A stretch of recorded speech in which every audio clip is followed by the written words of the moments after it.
روس کو جواب نہ دے تو وہ ترکی کے لیے بھی بڑا مشکل ہے اس چیز کو برداشت کرنا. اسی لیے رشیا کو اب بہت احتیاط سے بمباری کرنی پڑے گی، کیونکہ جنگ اس جگہ پہ پہنچ گئی ہے جہاں پہ عام معصوم لوگوں کی جان کو بہت خطرہ ہے. اور ترکی روس کو یہ بات کہہ رہا ہے کہ آپ اس وقت میزائل چلانے میں احتیاط کریں، وہ ٹارگٹ اچیو کریں جہاں پہ آپ کو کنفرم ہو کہ وہاں یوکرین کی فوج ہے یا کوئی جنگجو ہیں، یا جہاں سے ترکی پہ رشیا پہ حملے ہو رہے ہیں ان جگہوں کو ٹارگٹ کریں.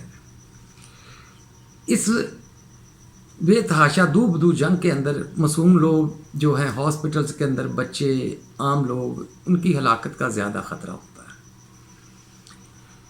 آخری سانسیں لیتا ہوا یوکرین کا جو لوگ ہیں وہ اب مختلف طریقوں سے چھوٹے چھوٹے حملے کر رہے ہیں، مطلب پٹرول بم بنا کے چھوٹے چھوٹے. یہ وہ جنگ ہوتی ہے جس کو کہتے ہیں کہ گوریلا وار، اس کو گوریلا وار، یہ اب بہت بڑی جنگ گوریلا وار، اور گوریلا وار بہت لمبی ہو جاتی ہے. وہاں پہ کوئی ایک بندہ بھی اٹھ کے بہت بڑا نقصان کر دیتا ہے، اور رشیا کا اس وقت بہت بڑا نقصان ہو چکا ہے. کیف شہر کی فتح کے لیے اس کو 3 اپنے جرنیلوں کی قربانی دینی پڑ گئی، اور صدر پیوٹن انتہائی غصے میں ہیں، جس کی وجہ سے بے تحاشا میزائل چلائے جا رہے ہیں اور کسی چیز کو مد نظر نہیں رکھا جا سکتا. اور اسی ڈر کی وجہ سے اس وقت ترکی کو یہ خوف ہے کہ اس کے باشندوں کی جان بہت خطرے میں ہے، کیونکہ جس علاقے میں وہ موجود ہیں وہاں مسجد میں پناہ لی ہوئی. اور اس دیکھیں جنگ کے یہ اصول ہوتے ہیں، ہاسپٹل ہوں، اسکول ہوں، مسجدیں ہوں، گرجا گھر ہوں، مندر ہوں، ان چیزوں پہ حملہ نہیں کیا جاتا. لیکن جب آپ کا نقصان ہوتا ہے غصے میں، پھر آپ بہت زیادہ دوسرے کا نقصان کرتے ہیں، اس میں معصوم شہری بھی مارے جاتے ہیں. رشیا کو اب اس بات کا خاص خیال رکھنا پڑے گا، اور رشیا کے لیے بہت سوچ سمجھ کر یہ کام کرنا پڑے گا کہ آپریشن جو ہے اربن ایریاز میں ہو رہا ہے. اب یہ کوئی فوج کی لڑائی نہیں رہ گئی، گوریلا وار شروع ہو گئی ہے. اور اس گوریلا وار کو ہینڈل کرنے کے لیے جو 16,000 مجاہدین گئے ہیں، وہ اسی چیز کو ساری ان کی پریکٹس یہی ہے کہ گوریلا وار کیسے لڑی جاتی ہے، کہ معصوم لوگوں کو بچایا جائے اور جو دوسری طرف کے خطرناک لوگ ہیں ان کو ٹارگٹ کیا جائے. یہ پوری دنیا سے یہ جو لوگ اکٹھے ہو رہے ہیں، ان میں شام سے بھی ہیں، لبنان سے بھی ہیں، افغانستان سے، مختلف ممالک سے ہیں. پاکستان کو اس جنگ میں گھسیٹا جائے گا.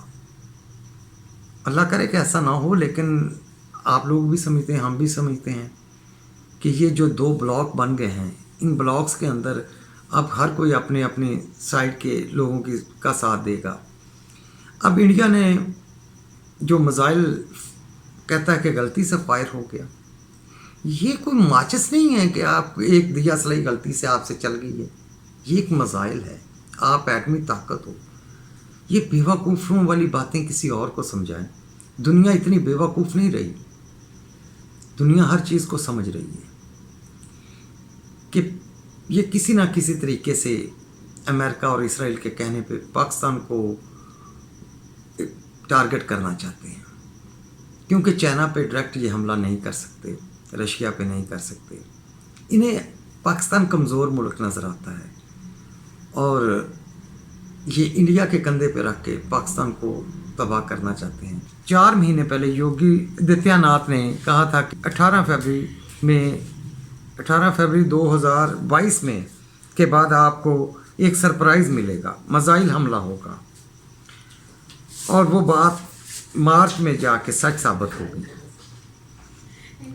اس کی وجہ کیا ہے؟ کیونکہ یہ سب پلاننگ ہے، یہ غلطی سے نہیں ہوا، یہ انڈیا نے پلاننگ کے ساتھ کیا ہے.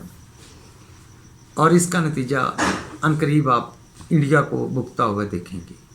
انٹرنیشنل تمام ایجنسیوں کی نظر اب انڈیا کے میزائل سسٹم پہ ہے، لیکن انشاءاللہ اللہ تعالیٰ کی مدد سے پاکستان کبھی بھی ان سے تباہ نہیں ہوگا.